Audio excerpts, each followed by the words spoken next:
Taiwan, how's it going? I'm Yvonne with 10 minutes of news from here in Taiwan and around the world. A cross-party delegation of German lawmakers visiting Taiwan had said the war in Ukraine shows democracies must support each other in the face of authoritarianism. Members of the German delegation made comments to reporters on Thursday, the final day of their 5-day trip to Taiwan. While here, they've met with senior government officials as well as politicians from the opposition Kuomintang. Delegates added that despite differences in opinion on foreign policy in Berlin, there is consensus that military intimidation is not acceptable. China has undertaken a series of large-scale military exercises around Taiwan since the U.S. House Speaker visited Taipei in August. Berlin has taken a stronger stance on China since the new government entered office last year. But analysts say tension remains over how to balance ties with Germany's most important trading partner. Here in Taiwan, the opposition Kuomintang is scrambling to contain a high-profile political fallout in the central country of Miaoli. With less than 2 months to go before Taiwan's local elections, campaigning is heating up, especially in the central region, which is dominated by the KMT. But as Eric Gao reports, Taiwan's ruling Democratic Progressive Party is hoping to change that. Dissent in the ranks. In central Taiwan, the incumbent opposition Kuomintang Miaoli magistrate has publicly supported an independent candidate. Xu Yaozang is not up for re-election, but the KMT's Miaoli office has recommended expelling him from the party. 有中央的考纪会再来做出决议，那当然也会参酌过去的相关的案例哈。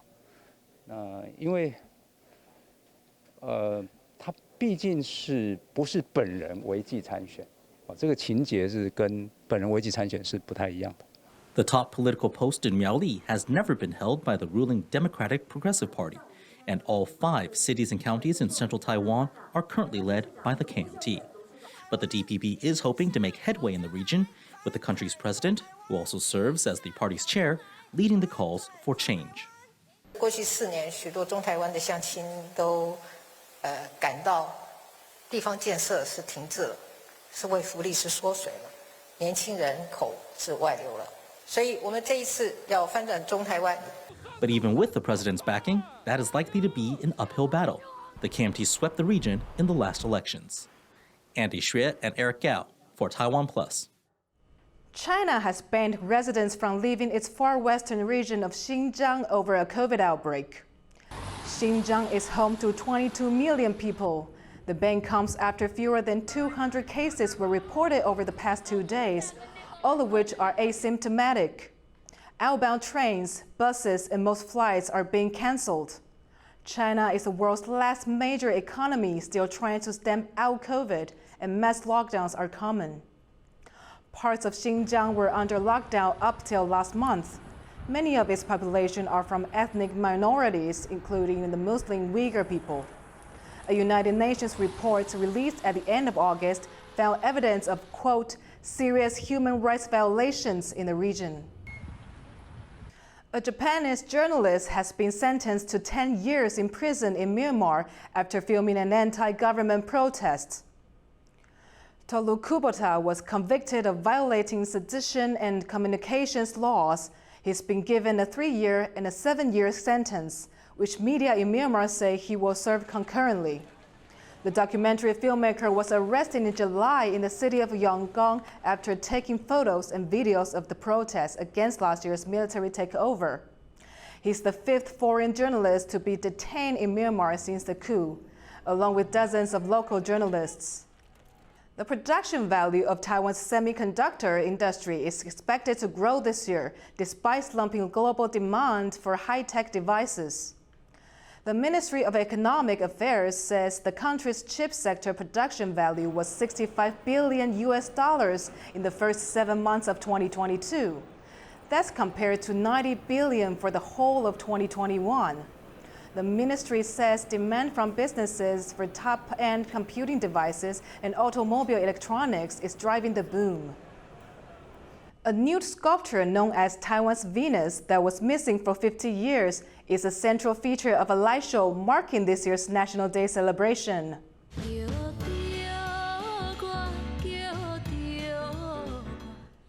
The showcase of Taiwanese art includes songs and images of paintings and films that light up the presidential office in Taipei.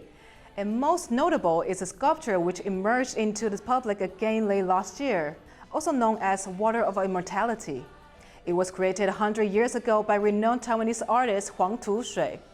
The work was later abandoned at a railway station, then kept hidden away by a local family. A university professor found the sculpture after searching for it for 20 years. The light show is on every evening until National Day on October 10th. Taiwan's location on the migration trail means it is home to a huge variety of bird species, and few are quite as majestic as the mountain hawk eagle. We traveled to its habitat in Taiwan's central mountain range to learn more. This is the first flight of a young mountain hawk eagle. In the future, it will become the king of Taiwan's forests and skies.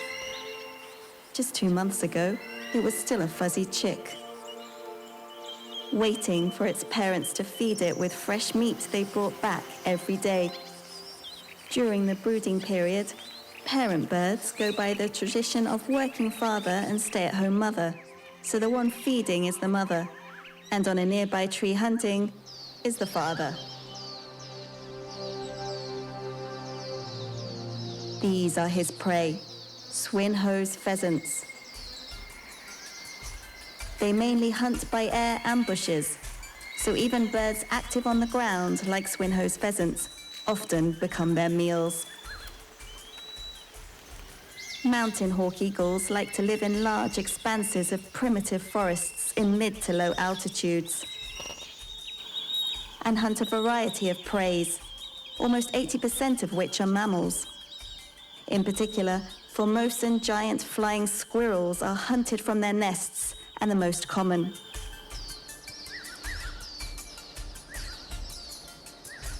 As they are apex predators of the forest, their presence means the forest ecosystem is intact and healthy.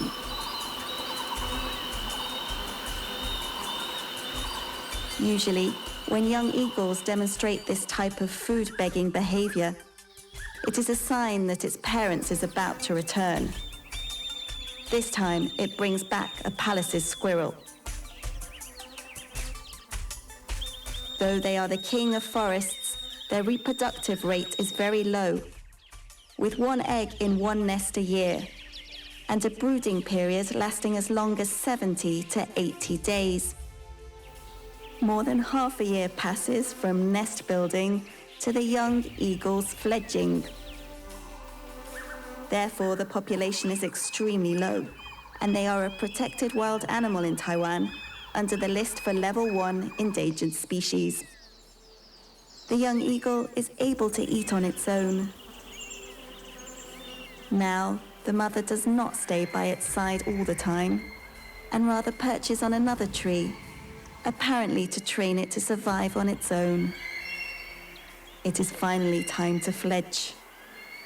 For the event, the mother purposefully does not feed it, merely flying and calling from afar, ignoring the cries of the hungry youngling. Finally, driven by instinct and hunger, the young eagle leaves the nest where it has remained for almost 3 months and leaps onto the tip of the branch. This is the site of a young eagle's first flight.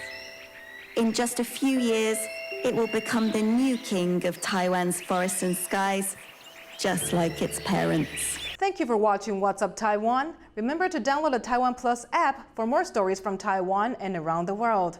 Finally, we leave you with images of statues and artifacts at the Museum of Egyptian Antiquities in Cairo. I'm Yvonne. Take care and see you next time.